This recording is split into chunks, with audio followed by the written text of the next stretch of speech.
तो Warren Buffett investing के बारे में क्या कहते हैं, ये आज हम समझेंगे और इस पे हम बहस करेंगे कि हमने देख लिया कि हमें क्या नहीं करना चाहिए, क्या करना चाहिए, बट उसका एक प्रिसाइज़ तरीका जो है वो किस तरह है और वॉरेन बफेट क्या कहते हैं इस बारे में। वॉरेन बफेट कहते हैं कि स्टॉक्स आर सिंपल। आप सबसे पहले एक कंपनी ढूँढिए which has a great business.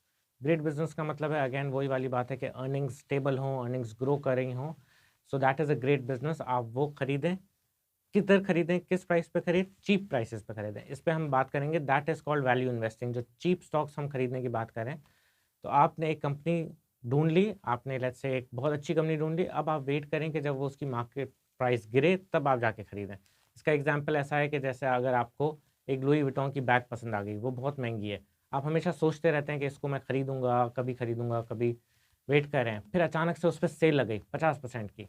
आपने फ़ौरन जाके ले लिया, आपको सोचने की ज़रूरत भी नहीं पड़ी कि मुझे लेना है, नहीं लेना है, क्योंकि आपने पहले से आइडेंटिफ़ाई कर लिया था कि आपको क्या खरीदना है and when the price is right आप जाके खरीद लें। So you buy a great business at a cheap price and then एक और चीज़ चेक करनी है कि उसके जो मैनेजर्स हैं वो कैसे हैं।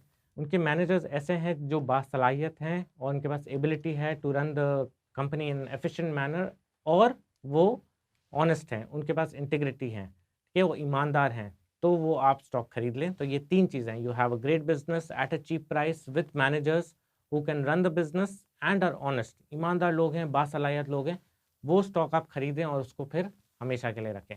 अब ये हमेशा के लिए रखें वाली बात जो है ना, वो बहुत से लोगों को समझ नहीं आती।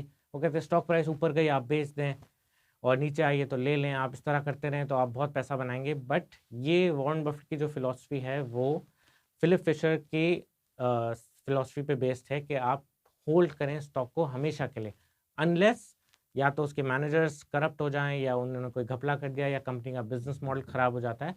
अदर देन दैट आप कंपनी को हमेशा के लिए पकड़ के रखें, और इसका मैं आपको अगली स्लाइड में बताता हूँ कि क्यों हमें एक कंपनी को लॉन्ग टर्म होल्ड करना है। उसमें आती है पावर ऑफ कंपाउंडिंग। तो व्हेन योर मनी कंपाउंड्स और आप 10 साल 20 साल के लिए उसको होल्ड करके रखते हैं, that's when you make money.